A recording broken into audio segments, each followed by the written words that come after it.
Hello hi നമസ്തേ നമസ്കാരം. ഇന്ന് വളരെ ട്രഡീഷണലും മലയാളികളുടെ തികച്ചും നൊസ്റ്റാൾജിക്കുമായിട്ടുള്ള ഒരു റെസിപ്പിയാണ് അമ്മ തയ്യാറാക്കുന്നത്. നമ്മുടെ ഉണക്കമീൻ, അതായത് ഉണക്കക്കുറിച്ചി അല്ലെങ്കിൽ മുള്ളൻ, വളരെ ടേസ്റ്റിയായും ക്രിസ്പിയുമായി വറുത്തെടുക്കുന്ന ഒരു രീതിയാണിത്. അമ്മയുടെ വീട്ടിൽ തയ്യാറാക്കിയിരുന്ന അതേ ഒരു റെസിപ്പിയാണ് നിങ്ങൾക്കായി ഇവിടെ പരിചയപ്പെടുത്തുന്നത്. അപ്പോൾ ചാനൽ സബ്സ്ക്രൈബ് ചെയ്യാൻ മറക്കില്ലല്ലോ അല്ലേ? ഉണക്കക്കുറിച്ചി വറുത്ത രീതി കണ്ടു മടങ്ങി വരാം. ഞാൻ എന്തായാലും ഇപ്പോൾ നാട്ടിലായതുകൊണ്ട് കുറച്ച് നാടൻ റെസിപ്പീസ് നിങ്ങളുമായിട്ട് ഷെയർ ചെയ്യാമെന്ന് വിചാരിച്ചു. ഇതിനായിട്ട് ഞാനിവിടെ ഏകദേശം ഒരു 35 കുറിച്ചി എടുത്തിട്ടുണ്ട്. ചില സ്ഥലങ്ങളിൽ ഇതിനെ മുള്ളനെന്നും പറയും കേട്ടോ. ഈ ഒരു സൈസിലുള്ള കുറിച്ചിയാണ് ഞാൻ എടുത്തിരിക്കുന്നത്. ആദ്യം തന്നെ ഇതിലെ ഉപ്പൊക്കെ നമുക്കൊന്ന് കളഞ്ഞെടുക്കണം. അപ്പോൾ ഉണക്കക്കുറിച്ചിയല്ലേ, ഉണക്കക്കുറിച്ചി ആകുമ്പോൾ അതിനകത്ത് നന്നായിട്ട് ഉപ്പ് കാണും. അപ്പോൾ ഇത് കളയാനായിട്ട് ഇതിലേക്ക് ഒരു 2 ഗ്ലാസ് വെള്ളം ഞാൻ ചേർത്ത് കൊടുക്കുകയാണ്. അതായത് ഈ മീനൊക്കെ ഒന്ന് മുങ്ങിക്കിടക്കത്തക്ക വിധത്തിൽ. അപ്പോൾ ഈ വെള്ളത്തിന് പകരം നിങ്ങൾക്ക് കഞ്ഞിവെള്ളം വേണമെങ്കിലും ചേർത്ത് കൊടുക്കാം. അതും ഇതിലെ ഉപ്പ് പോയി കിട്ടാൻ നന്നായിട്ട് സഹായിക്കും. ഇതിന് നമുക്കൊരു അരമണിക്കൂറൊന്ന് അടച്ച് മാറ്റി വെക്കാം. അരമണിക്കൂറിന് ശേഷം നമുക്കിത് വെട്ടിയെടുത്ത് നന്നായിട്ട് ഒരു 4-5 പ്രാവശ്യം വെള്ളത്തിൽ കഴുകിയെടുക്കണം. ഇതിപ്പോൾ മീനെല്ലാം നന്നായിട്ട് വെട്ടി കഴുകി വൃത്തിയാക്കി എടുത്തിട്ടുണ്ട്. ഇതാ കണ്ടില്ലേ. ഇനി ഇതിലോട്ട് എരിവിന് ആവശ്യമായിട്ടുള്ള ഒരു 1.5 ടീസ്പൂൺ മുളക് പൊടി ഞാൻ ചേർത്ത് കൊടുക്കുവാണേ. ഒരു 1/2 ടീസ്പൂൺ മഞ്ഞൾപ്പൊടി അതും കൂടി ചേർത്ത് കൊടുക്കാം. 1 ടീസ്പൂൺ കുരുമുളക് പൊടി കൂടി നമുക്ക് ചേർക്കാം. ഇനി കൈകൊണ്ട് നല്ലവണ്ണം ഒന്ന് തിരുമ്മി ആ മീനിലേക്ക് ഈ പൊടികളൊക്കെ ഒന്ന് പിടിപ്പിച്ചെടുക്കണം. ഉപ്പ് ഞാനിപ്പോൾ ഇവിടെ ചേർക്കുന്നില്ല. അതായത് ഈ ഉണക്കമീനൊക്കെ ആകുമ്പോൾ നന്നായിട്ട് കഴുകിയെടുത്ത് കഴിഞ്ഞാൽ ഉപ്പ് കാണും ആവശ്യത്തിന്. ഇനി കുറവാണെന്ന് തോന്നുകയാണെങ്കിൽ നമുക്ക് അവസാനം ചേർത്ത് കൊടുക്കാം കേട്ടോ. മീനിൻ്റെ എല്ലാ ഭാഗത്തേക്കും മസാലയൊക്കെ എത്തിയിട്ടുണ്ട്. ഇതിപ്പോൾ ഞാൻ സ്റ്റൗവിലേക്ക് അങ്ങ് വെക്കുകയാണ്. ചെറിയ ഒരു തീയിലിട്ടിട്ട് ഒന്നങ്ങ് വേവിച്ചെടുക്കണം. അതിലേക്കൊരു 1/4 ഗ്ലാസ് വെള്ളം കൂടി നമുക്ക് ചേർത്ത് കൊടുക്കാം. തവി കൊണ്ടൊന്നങ്ങ് മിക്സാക്കി എടുക്കണം. ഇനി ഇതൊന്ന് അടച്ചു വെച്ചതിന് ശേഷം ഒരു 5 മിനിറ്റ് ഒന്ന് ചെറുതായിട്ട് വെന്ത് കിട്ടിയാൽ മതി. കൂടുതലിട്ട് വേവിക്കേണ്ട ആവശ്യമില്ല. വെള്ളമൊക്കെ ഒന്ന് വറ്റി വരുന്നിടം വരെ ഒന്ന് നമുക്ക് വേവിച്ചെടുക്കാം. ഇനി നമുക്കൊന്ന് തുറന്ന് നോക്കാം. കണ്ടില്ലേ, വെള്ളമൊക്കെ വറ്റി കുറിച്ചിയൊക്കെ ഒന്നങ്ങ് വെന്ത് വന്നിട്ടുണ്ട്. ഇതിനെ നമുക്കങ്ങ് മാറ്റി വെക്കാം. കൂടാതെ ഒരു 20-25 ചെറിയ ഉള്ളി ഞാൻ ഇതുപോലെ ഒന്ന് നീളത്തിൽ അരിഞ്ഞെടുത്തിട്ടുണ്ട്. ഒരു 1-2 പൂള് തേങ്ങ ഇതുപോലെ ചെറുതായിട്ടൊന്ന് കൊത്തി അരിഞ്ഞെടുത്തിട്ടുണ്ട്. അതും കൂടി ഈ ഉള്ളിയിലേക്ക് ചേർത്ത് കൊടുക്കാം. അതിലോട്ട് ഒരു 1/4 ടീസ്പൂൺ മുളക് പൊടി അതും കൂടി ചേർക്കാം. ഒരു 1/4 ടീസ്പൂൺ മഞ്ഞൾപ്പൊടി, ഒരു 1/4 ടീസ്പൂൺ കുരുമുളക് പൊടി, ഒരു നുള്ള് ഉപ്പും കൂടി ചേർത്ത് കൊടുക്കാം ഉള്ളിയിലേക്ക് ആവശ്യമായിട്ടുള്ളത്.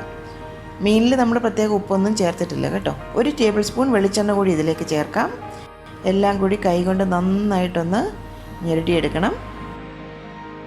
അതിലോട്ട് ഒരു പിടി കറിവേപ്പില അരിഞ്ഞതും കൂടി നമുക്ക് ചേർത്ത് കൊടുക്കാം. നന്നായിട്ട് ഇളക്കിയതിന് ശേഷം നമുക്കിതങ്ങ് മാറ്റി വെക്കാം. ഇതുപോലെ ഒരു പാനിലേക്ക് ഒരു 1-2 ടേബിൾ സ്പൂൺ വെളിച്ചെണ്ണ ഒഴിച്ചു കൊടുക്കാം. ഒരു തണ്ട് കറിവേപ്പില കൂടി ചേർത്ത് കൊടുക്കാം. അതിലോട്ട് വേവിച്ച് വെച്ചിരിക്കുന്ന കുറിച്ചിയുടെ കഷ്ണങ്ങൾ ഓരോന്നോരോന്നായി ചേർത്ത് കൊടുക്കാം. ഒന്നൊന്നായി ഇതുപോലെ ആ പാനിലേക്ക് അങ്ങ് വെച്ച് കൊടുക്കാം. ഉണക്കമീനൊക്കെ ആകുമ്പോൾ ഒന്നങ്ങ് പൊടിഞ്ഞു പോയാലൊന്നും കുഴപ്പമില്ല കേട്ടോ. നമ്മുടെ ഫ്രഷ് ആയിട്ടുള്ള മീൻ പോലല്ല, ഒന്നങ്ങ് പൊടിഞ്ഞു പോയാലും പ്രശ്നമേ ഇല്ല. അപ്പോൾ ഇതുപോലെ നോൺ സ്റ്റിക്ക് പാനിന് പകരം ഇരുമ്പിൻ്റെ തവയുണ്ടെന്നുണ്ടെങ്കിൽ അതാണ് ഏറ്റവും ബെസ്റ്റ് കേട്ടോ. ചെറിയ തീയിലിട്ടൊക്കെ മൊരിച്ചെടുക്കാൻ ഏറ്റവും നല്ലത് ഇരുമ്പിൻ്റെ തവ തന്നെയാണ്. ഒരു വശം ഒന്ന് ചെറുതായിട്ട് മൂത്ത് വന്നു കഴിഞ്ഞാൽ മറുവശത്തേക്ക് ഒന്ന് തിരിച്ചിട്ട് കൊടുക്കണം കേട്ടോ. അല്ലെങ്കിൽ ഒരേ വശം കിടന്ന് അതങ്ങ് മൂത്ത് പോവും. ക്രിസ്പി ആയിട്ട് നല്ല മൊരാന്ന് തന്നെ വേണം നമുക്കിത് വറുത്തെടുക്കാനായിട്ട്. അതപ്പോൾ ഒരു സിമ്മിലിട്ടിട്ട് വേണം, കുറച്ച് സമയം എടുക്കും കേട്ടോ. ഒരു 20 മിനിറ്റൊക്കെ എടുക്കും അത് നന്നായിട്ട് മൊരിഞ്ഞ് വരാനായിട്ട്. പകുതി വേവെത്തി കഴിഞ്ഞാൽ അതിലേക്ക് നമ്മൾ ആ മാറ്റി വെച്ചിരിക്കുന്ന ചെറിയ ഉള്ളിയുടെ കൂട്ടുണ്ടല്ലോ, അത് ഇതിലേക്കങ്ങ് ചേർത്ത് കൊടുക്കണം. ഞങ്ങളുടെയൊക്കെ ചെറുപ്പത്തിൽ വീട്ടിലുണ്ടാക്കിയിരുന്ന ഒരു റെസിപ്പിയാണിത് കേട്ടോ. സിമ്മിൽ തന്നെ വെച്ചിട്ട് വേണം ചെറിയ തീയിൽ മൊരിച്ചെടുക്കാനായിട്ട്. ആ ഉള്ളിയും തേങ്ങാക്കൊത്തും മീനും എല്ലാം കൂടി കിടന്ന് ഇനിയൊന്ന് മൊരിഞ്ഞ് വരണം. ഞാൻ പറഞ്ഞല്ലോ ഒരു 20 മിനിറ്റൊക്കെ എടുക്കും ഇതൊന്ന് നന്നായിട്ട് ക്രിസ്പി ആയിട്ട് മൊരിഞ്ഞ് വരാനായിട്ട്. ഒന്നും കൂടി നമുക്കിതങ്ങ് ഇളക്കി ഇട്ട് കൊടുക്കാം. മൊരിഞ്ഞ ഉള്ളിയും തേങ്ങാക്കൊത്തും ഒക്കെ ഇതിൻ്റെ ഇടയ്ക്കിടയ്ക്ക് കടിക്കാൻ കിട്ടുമ്പോൾ എന്തൊരു സ്വാദാണെന്നറിയാമോ. ഇതുപോലെ തന്നെ മറ്റു ഉണക്കമീനും നിങ്ങൾക്ക് ഉപയോഗിക്കാം കേട്ടോ. അയല വേണമെങ്കിൽ ഉപയോഗിക്കാം. അയലയൊക്കെ ആകുമ്പോൾ വലിയ കഷ്ണമല്ലേ, അപ്പോൾ അയലയൊക്കെ ആകുമ്പോൾ ഇതുപോലെ ചെറിയ കഷ്ണങ്ങളായിട്ടൊന്ന് കൈ കൊണ്ട് പിച്ച് ചീന്തിയതിന് ശേഷം ഇതുപോലെ ഇട്ട് മൂപ്പിച്ചെടുത്താൽ മതി. ഉണക്കമീനൊക്കെ ആകുമ്പോൾ ഒന്ന് പൊടിഞ്ഞ് കിടക്കുന്നതാണ് അതിൻ്റെ ഒരു ടേസ്റ്റ്.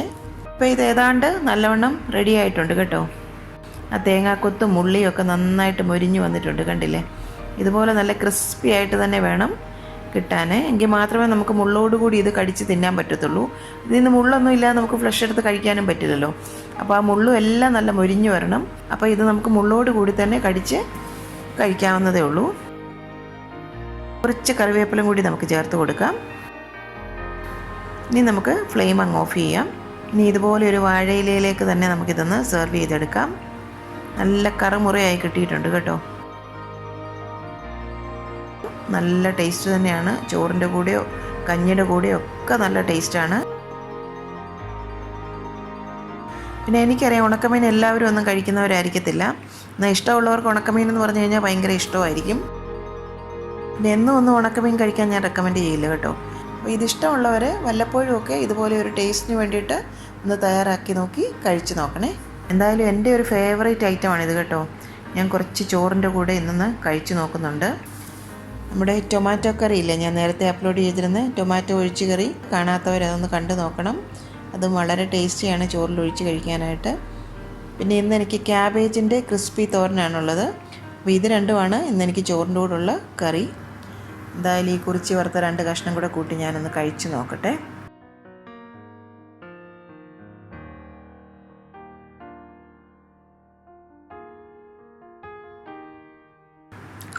നല്ല ടേസ്റ്റുണ്ട്, പറയാൻ വയ്യ കേട്ടോ. നല്ല ക്രിസ്പി ആയിട്ടുണ്ട്. എന്തായാലും ഈ ഉണക്കമീൻ വറുത്തത് നിങ്ങൾക്ക് ഇഷ്ടമാവുകയാണെങ്കിൽ നിങ്ങളുടെ ഫീഡ്ബാക്കൊക്കെ ഞങ്ങളെ അറിയിക്കാൻ മറക്കരുതേ പ്ലീസ്.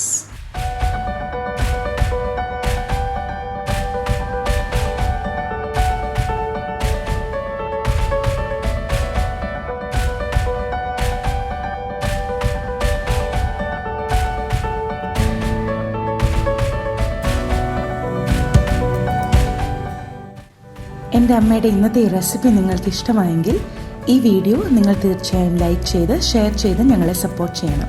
ഒപ്പം തന്നെ കറി വിത്ത് അമ്മ സബ്സ്ക്രൈബ് ചെയ്യാനും ബെൽ ഐക്കൺ ക്ലിക്ക് ചെയ്യാനും മറക്കരുത്. പെട്ടെന്ന് തന്നെ ഞാനും അമ്മയും മറ്റൊരു റെസിപ്പിയുമായി എത്തും. അതുവരേക്കും നന്ദി, ഗുഡ് ബൈ.